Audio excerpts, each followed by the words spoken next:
Welcome to the 2023 FTC Kickoff.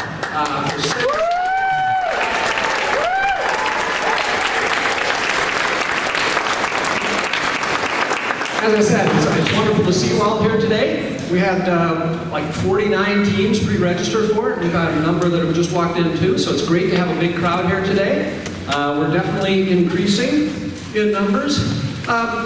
We're going to give a little bit of an overview here, some talks at the beginning, and then we'll go to breakout rooms and then come back here for the reveal a little bit later on. Quick introduction as to who we all are.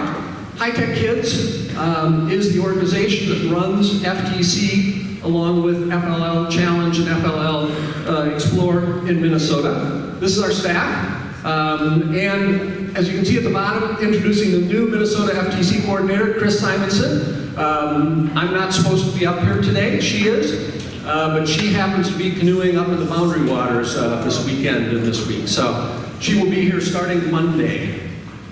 And we'll be in contact for volunteers and a lot of stuff, and you'll obviously be seeing her at all the tournaments. A couple of things, we need to mention the sponsors that we have. These are our season sponsors so far for High Tech Kids and FTC. And you'll see them again and again because they really make this program possible for here in the state of Minnesota. And then also to help sponsor this event today at this site, we have obviously the College of Science and Engineering and the Minnesota Robotics Institute as our sponsors for today. And to start out then, we have Professor Papanikolaopoulos, Nikos, here to talk a little bit about the what goes on here at the university. Among other things, he's the director of the Minnesota Robotics Institute. So I'd like to introduce Nikos to you.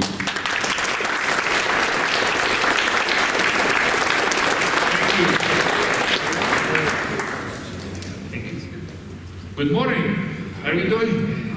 Good. Is this too early for you? Yes. It is for me. I'm glad to see you all. It's very exciting to see so many teams from around the Twin Cities. So I'm, as you can understand from my name, I'm Greek, but I'm half Minnesotan, or I think I have a pretty thick Minnesotan accent. I'm 31 years at the University of Minnesota, and I would like to give you a little bit a summary of what is happening and where you may end up. I mean, right now robotics looks like a mom and dad said I should go to robotics, so I have to go. But I will try to show you a few things which are happening, which are changing the whole landscape. And they are keeping us all excited, except my daughters, who basically when they hear the term robotics, they run away. In fact, when they are in high school, they used to be 2 buildings away from the robotics club of the high school. So we are more than 100 people involved in robotics at the University of Minnesota. A lot of them are undergraduates. In fact, I'm going to tell you something that a lot of people do not know. We have money for undergraduate support. So some of these students get $1,000 a month. And a lot of this money returned to the federal government because we have no takers. So when you see these bills from the university, understand also there are a lot of opportunities. It's just we need to dig around and find them. And also, you are welcome to join us for tours. We will be glad to see the facilities. In fact, it's your tax dollars in action, plus some generous philanthropy from Gemini that gave us the space and some of the opportunities. And I have some great news. We are in discussion with a very generous individual who is going to give us, hopefully, 10 undergraduate fellowships. So the idea is basically that you are going to have free undergraduate education and almost free graduate education in robotics. So when you are looking at the different universities, and I know our state is very aggressively recruiting, just don't say, oh, you know, I don't want to come to the University of Minnesota. We may be able to support you, and you may be able to have an excellent experience. We are ranked number 7 in the country and number 9 in the world. And this is due to all the wonderful students that we're so fortunate to have. So, if you look, when I started in this business in Greece, I was drawing robots and doing robotics on a board. When I was fortunate to get support to come to Carnegie Mellon, I didn't imagine one day I'm going to end up in Minnesota doing all these exciting things. So I'm going to mention some examples very quickly to give you what is happening. We have a UPS warehouse in town that is actually the most efficient and the one with the most capacity given the number of employees in the country. If you visit this place, it's unbelievable. I mean, you can see your TV coming from Amazon and just be moved by robots and pallets, basically to the trucks that are going to deliver. We have surgical robotics. If you look at Da Vinci and you go for Medtronic, like Manual has tons of them, and basically you have no prostate cancer surgery happening without the intervention of a robot. Autonomous cars. We have a Chrysler Pacifica with all types of sensors. The only thing, it doesn't go out too often, but it's such a wonderful toy to try. If you look at the business proposition, it's basically a huge market. In fact, it grows exponentially. And there are so many companies in town and throughout the US and the world that are using robotics that is incredible. The problem is that we don't manage challenges or we don't manage expectations. In other words, we say robots can do everything. Can basically wake you up in the morning, give you coffee. This is a little bit science fiction at this point, but we will come to this quickly. If you look at iRobot, when I was acquired by Amazon, I had a capitalization close to $2 billion. And this is one example where there is no market and you create a market. So contrary to what people say, iRobot created a market. They were selling at a loss, and then they created all this. Now, we could argue for hours if this thing's really clean or not, but I'm not going to come to this. And finally, if you look at drones and ground platforms, it's just everywhere. I mean, I was in Iceland watching, you know, the landscape, the natural beauty, and then you can hear landscape photography drones just flying over. In fact, the recent fires in Greece, there were 10 drones trying to see how the fires move and so on and so forth. Just a fun fact from the University of Minnesota. The older of you, not the kids but the parents, may recall 1998 I was on local TV saying robots and trying to push the program.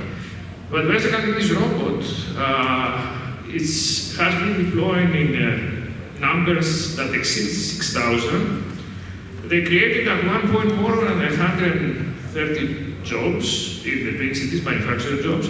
But most importantly, these robots save lives. In other words, it was one of the main tools that the US Army used in order to deal with improvised explosive devices. And we still get this robot, which was built by kids from Edina, Woodbury, Lakeville, Elk River, and some of these places may sound familiar.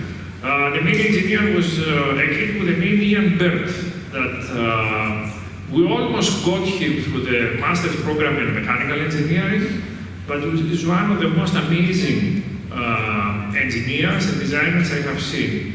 And his main characteristic, he was fearless. I mean, he would take design risks that no one else will take.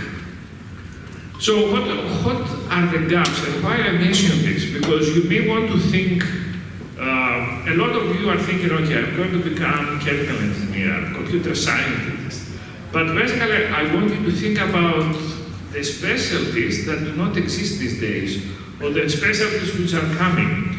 In fact, I can tell you ChatGPT gets an A in all my exams in robotics. So I have to redesign all my exams. Or I will say, basically, the use of AI tools is prohibited.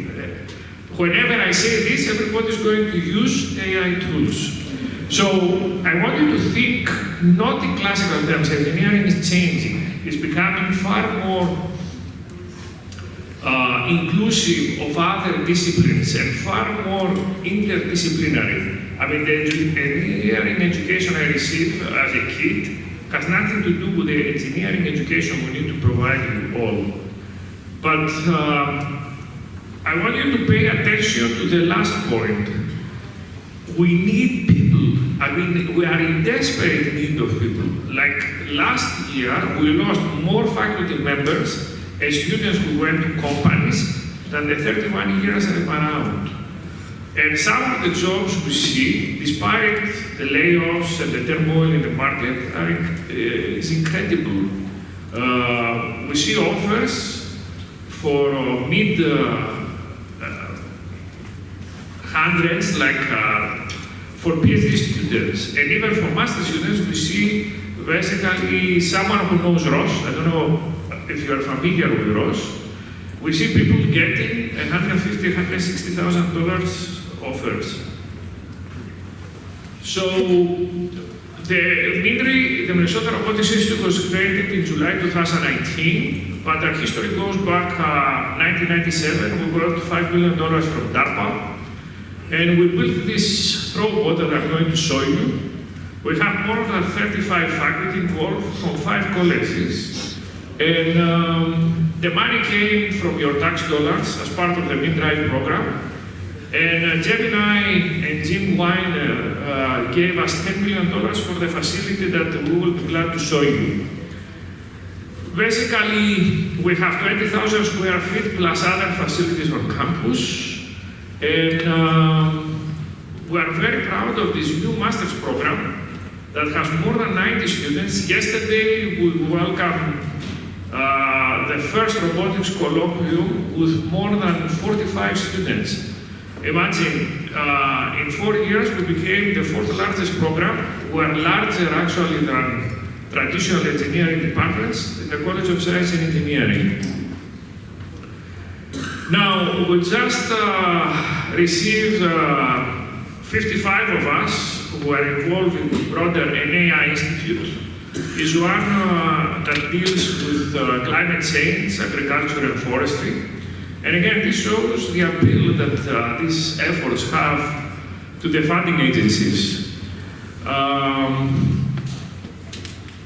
These are some of the key areas, and I want you to, whenever we discuss, let's say, artificial intelligence or robot control, I want you to think math and physics. The fundamentals are there. I mean, when you build these systems, I was looking at some wheels built by the robotics club at the university.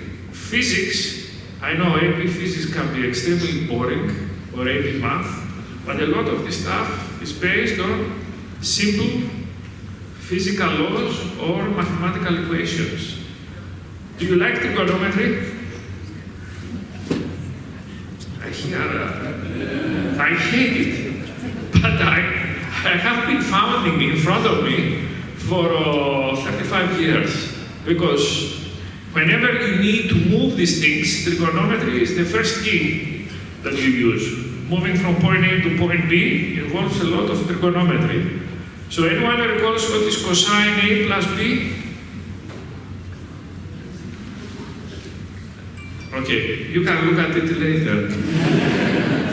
So some of the applications, medical applications, we have faculty who are working on outlining cancerous cells, basically in biopsy images.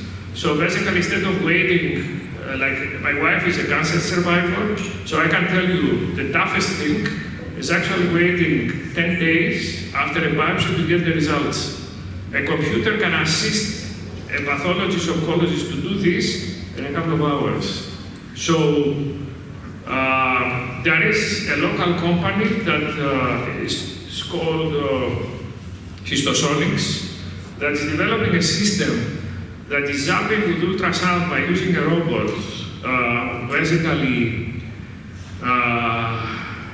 malignancies, and then amazingly for 50% of the patients, we can have their own body attacking the rest of the tumors.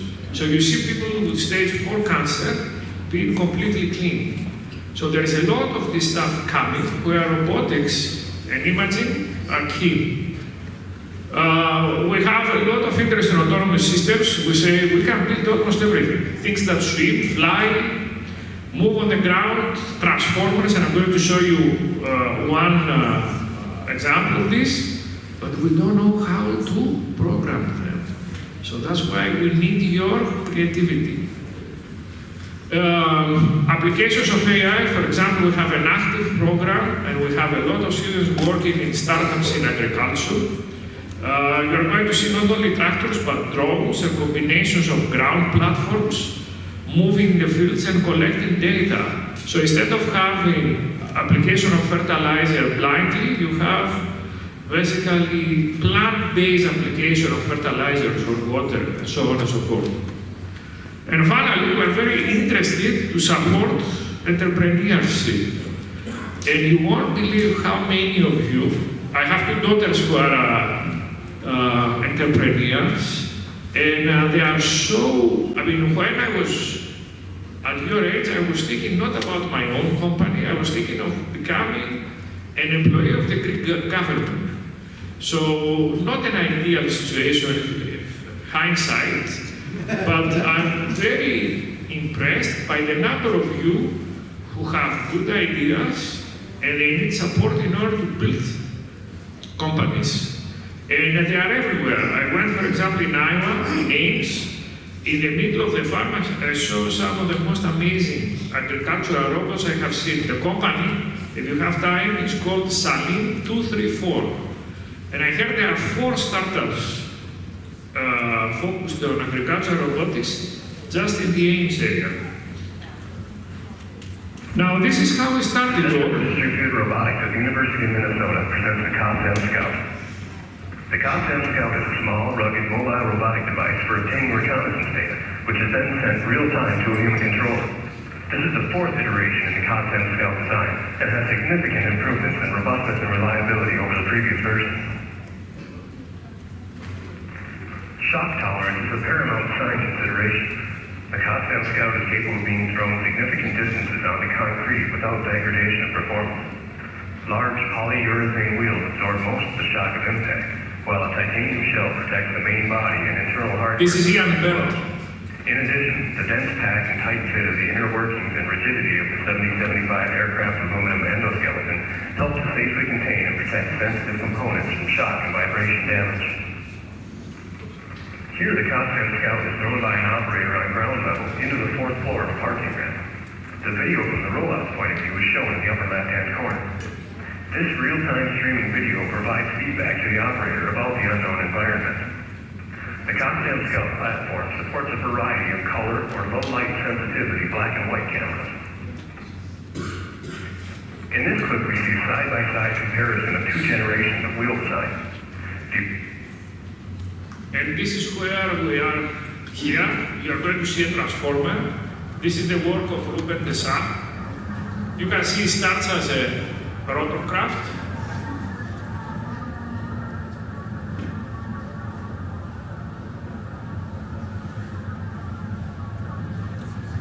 And you can see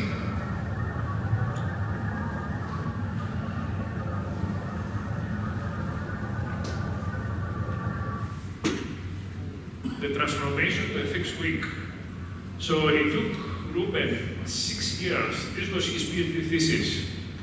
So, but when he came to me with the idea, I told him impossible, you can't do this. I mean, basically, you need so much math involved and perfect engineering and design to do these things. But he proved me wrong, and I'm very glad when I'm wrong. Because basically I'm too conservative sometimes, and you all have all these great ideas about what to do. And you can see the celebration of getting a PhD.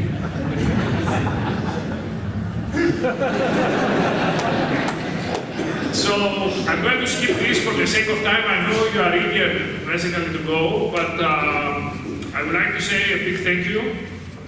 Just keep trying and don't be afraid to fail. Failure is such an important lesson. I know it can be gut-wrenching to fail, but at the end of the day, I can tell you, people often ask me, what's the advice you can give? And I say my 2 cents is actually fail as often as you can, but graciously come back on your feet and try again. And this is a lesson that we often forget. It works against our psychology, but if you ask me how many times I fail, I can tell you I cannot even count. So this is the take-home message. Enjoy your stay. Enjoy this whole experience and the interaction, and we're very proud of you all. Okay? Have a great day. Thank you.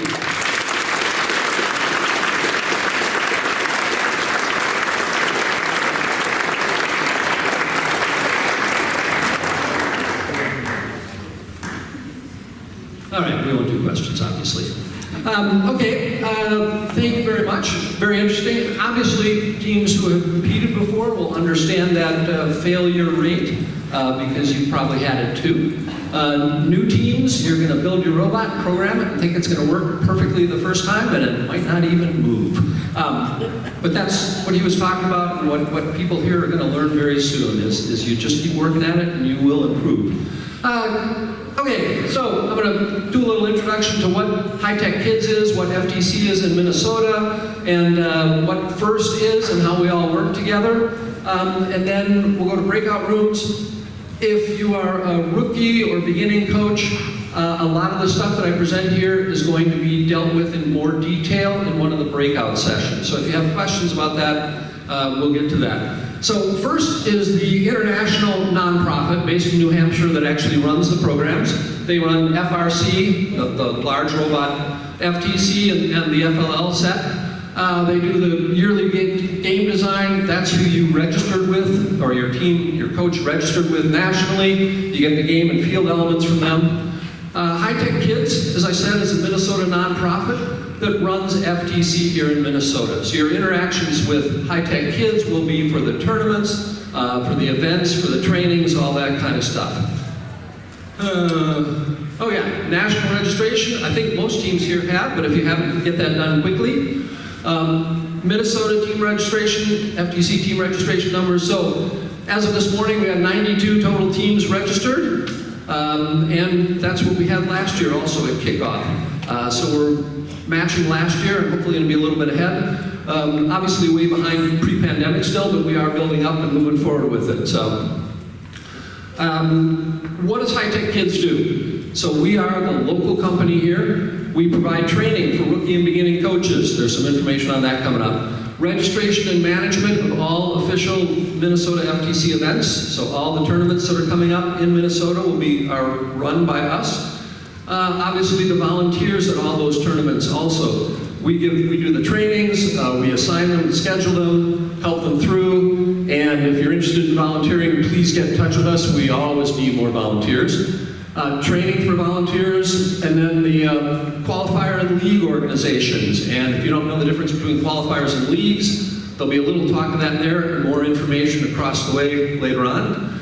And of course, High Tech Kids will answer your questions. If you have questions, send us an email, give us a call. We're here to make this a successful season, not only for rookie teams, but returning teams and all the parents and coaches out there. First of all, training. If you are a rookie or beginning coach, you're not quite sure what's going on, please come to this. There's 2 sessions, or there's 2 parts, of course. There's a morning training where we will talk about what a tournament is, what you have to do to prepare, how to work with your team, a lot of just general information to get you going as a coach. And then the afternoon session, we'll actually go through some FTC programming of some basic bots we have. So if you want to get a little bit of a head start, plan on attending that too. Generally, your team members will pick it up really quickly and then move beyond you within a day or two. But having a little bit of a knowledge is not a bad start, just so you kind of know what's going on.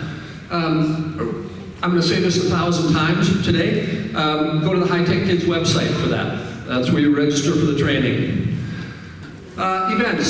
So in Minnesota, we run both qualifiers and league play. League play is a little different. It's where a team is allowed, or a team does 3 meets and only does robot runs. So your robot's inspected, and you do matches, and then you go away for 2 or 3 weeks or something like that, and then you'll have another meet.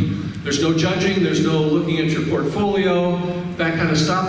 Obviously, you need to be doing that work in the background, but and then after those 3 meets, or if there's 4 meets, you'll have a single league qualifier, which will allow you to advance to state. Qualifiers is the more traditional model, but it's whatever your team chooses. You have a chance to go to 1 or 2 qualifier tournaments, which are a full tournament. You do judging in the morning, inspections, a practice round, you do robot runs, there's then alliance selection and kind of a head-to-head finals at the end, and that's where teams advance to state from. So teams that do qualifiers can sign up for 2 qualifiers and have 2 chances to advance to state from.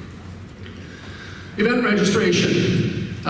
More details are obviously on the website and in the breakout session, but league play registration opens soon, like in another week or so, and goes to just the beginning of October. That's because league play, the meet 0, which is kind of a beginning thing, is usually around the middle of October. So don't think, if you want to do leagues, don't think you have to have a fully working robot by that. A lot of teams come with a robot that can just move around at that point. Whatever you come with, league play will get you a lot of interaction with other teams, and you may get a lot of ideas and thoughts from them on how to advance. Qualifier play registration then opens up after that. Wave 1 opens October 6th, Wave 2 the second week after that. Again, if you want to compete in 2 tournaments, you definitely want to, in Wave 1, sign up for the later tournament, the January or late December tournament, because they fill up sooner, of course. Okay, some forms you got to fill out again on the High Tech Kids website. We can skip that. Quick little note, qualifier submissions, this is what you need to bring to your qualifier. You'll need to bring your engineering portfolio and control award submission form. If you don't know what that is, that's fine. It's in the manual, and you'll learn it at the rookie training if you come. Video submissions are due, as in past years, the Sunday at midnight preceding your event, so the weekend before your event. These are 2 optional videos that teams can put together for awards at the tournament. And again, if you don't know what they are, don't worry, you can read about them in the manual. Portfolio. I want to make a very important point about this. In red there, a portfolio is required for all judging awards, all judged awards. A portfolio can be 15 pages, it can be 2 pages, cover page with your team on it, and then another page of information, and that will then qualify you for judged awards. If you don't have anything at all, then you're actually not eligible for any of the judged awards. So please come with some form of portfolio, look at the rules for the format and all that kind of stuff, but come with something. Supporting material, that's all your notes that you've taken or whatever you have documented your season, your progress in that year is in. It used to be called engineering notebook. That terminology is kind of going away, but in a sense, it's your engineering notebook for the year.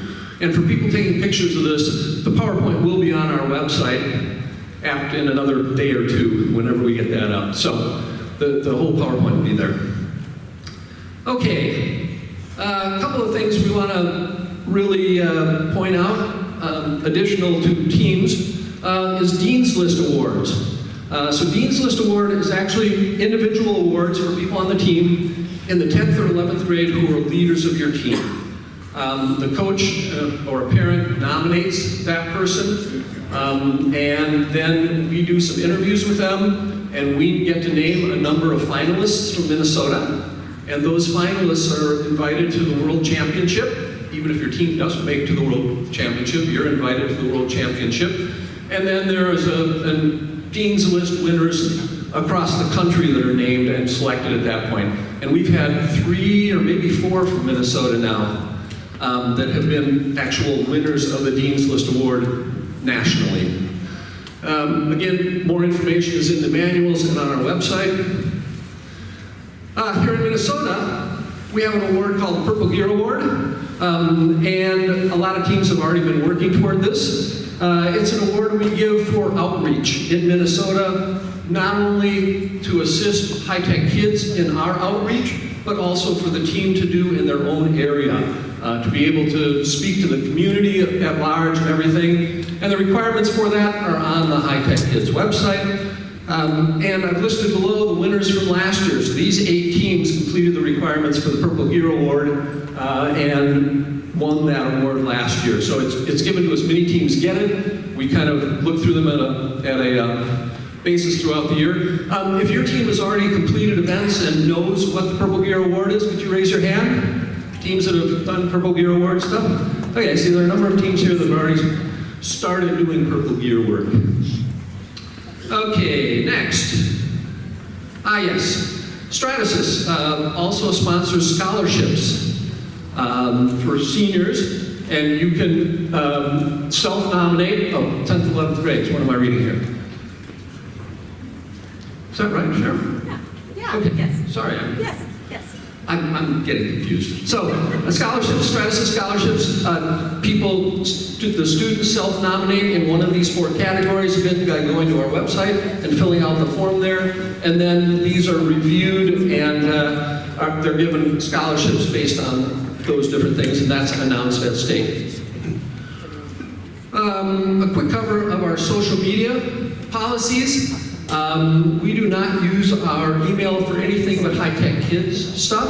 So if you have team opportunities or achievements, you have informational, or you're doing some sort of event that you want advertised to the greater FTC field, we will repost that, retweet that on our various social medias, but we will not use our email for that. And obviously, because of privacy issues, we can't give out, lists of coaches or anything like that for distribution.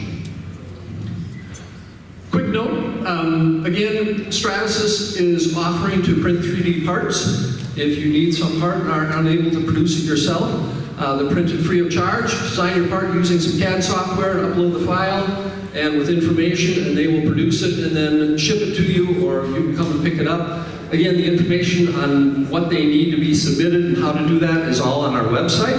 And along those lines, out in the lobby, after the reveal, Stratasys has a table there. You can talk to some of the employees there who help with that. And also the Minnesota Robotics Club, so the College Robotics Club, has a table out there. And if you're interested in finding out what they do and talking with them a little bit, they have a table out there. All right. Oh, yeah, got to do this one. The shameless plug for volunteers. We're always in need of volunteers. We actually are doing 2 more FTC tournaments this year than we've done ever. We're doing one up in the Duluth area in Hermantown, and one out in the western Minnesota in Marshall. And we've got some teams forming out there, and we've got a number of teams forming up in Hermantown that'll be the basis for that. But obviously, teams from here can go out to those tournaments. But in any case, we always are in need of new volunteers for tournaments. You don't have to be technical. You'll learn on the job. We have trainings coming up in the October time frame, and we do on-the-job training. If you come to a tournament, we'll have you sit with one's experienced judges and experienced referees and learn it that way. So we're always looking for volunteers. Okay, what comes next today, right now, as in? We're going to have some breakout sessions in Brunix. You've all seen the schedule and the QR code to find it, hopefully. You'll get there. And don't get up yet. By going out the back door here, up the stairs, and across a walkway over to Brunix, and that brings you in on the 3rd floor, and there are breakout sessions on the 2nd floor, the 3rd floor, and then on the 4th floor, we've got some special breakout sessions. So let's see, and then those end about 10:45, You should come back here then and come in, and we'll have the game reveal video, and then we'll have fields set up, and you'll be able to look at the field and ask our head referees questions about it that you have going forward. A couple of special sessions to make note of. Coaches, mentors, and parents. If you're here that you're not a coach or a mentor, if you're a parent and you're here, you're going to be a coach or mentor very soon anyway, so it doesn't matter. Any details on what I presented here, or any questions about high-tech kids, or about coaching, or about the robot, or about programming, we're going to have a special session up in room 432, so up on the 4th floor. There'll be a little high-tech kids presentation, and then we'll have Q&A with some experienced coaches who have, run tournaments, been coaches, been mentors, everything possible, run leagues. Any questions they'll be able to answer, and some other topics here that I kind of glossed over, they will be able to answer that. Also, up in 420B for students. Now, at a tournament, we have an MC who's announcing the games. If you're interested in being an MC, if you've got that little bit of outgoing bug with you and would like to be an MC for FTC or for FLL, Colton is going to run a little tutorial up there for MCs. He's been an MC since he was probably this tall. Anyway, he has MC'd more tournaments than anyone in the state. He does FLL and FTC. He's been at the state tournaments for both of those. And he's going to run a tutorial for anyone interested. So please, if that's of interest to you, go upstairs to the 4th floor to 420B, and he will talk you through that, let you know what that takes, what it involves, and work you like that. Okay, along with that, I want to just point out a couple other things. The PowerPoints from presentations over there, if the team send them to us, they will be up on our website. It'll all be on the kickoff page under videos and PowerPoint. This PowerPoint will be there along with a video of this opening session, a recording of this opening session. And then there was another team who wanted to do a presentation, and we thought it was more appropriate maybe for a video thing so people could refer back to it. So Team 7588 Cat Lateral Damage provided a 3-part tutorial on April tags. April tags being the new vision system that's implemented this year. And those are their 3 videos they have. Those are again on our website under the kickoff page, videos and PowerPoint. So if you're interested in learning about April tags, definitely go and see theirs. It's a good set of introductory videos. Okay, getting close to running out the door. Of course, you're all going to scramble to get out the door and run over each other and trample each other up and down the stairs and everything like that. So I have to mention here, gracious professionalism. Again, a large part of what FTC is. And for new teams, this means when you go to a tournament, all the other teams there are there to help you. If you have a question, if you have a problem with something, they will absolutely come to your aid. I will tell you, robot inspections go on. It's not the inspector's job to find fault. It's the inspector's job to make sure your robot is reliable and robust enough to run for the match. And they will try everything within their power to get you to run that. So it's all part of gracious professionalism of competing, but realizing that all these people here are here to help you and be a part of this giant program. So with that, here's the breakout session schedule. As you've seen it around and everything like that. And we will ask you all now to kind of gather up your stuff and head on over to the breakout sessions. We do need to have you all out of this room because we're going to start building the fields and putting them together. And we don't want anyone to see those until our great reveal at 11 o'clock. So go on over, enjoy the breakout sessions, learn what you need to learn, and then come on back here and we'll see you at 11 o'clock. Thanks everyone for coming.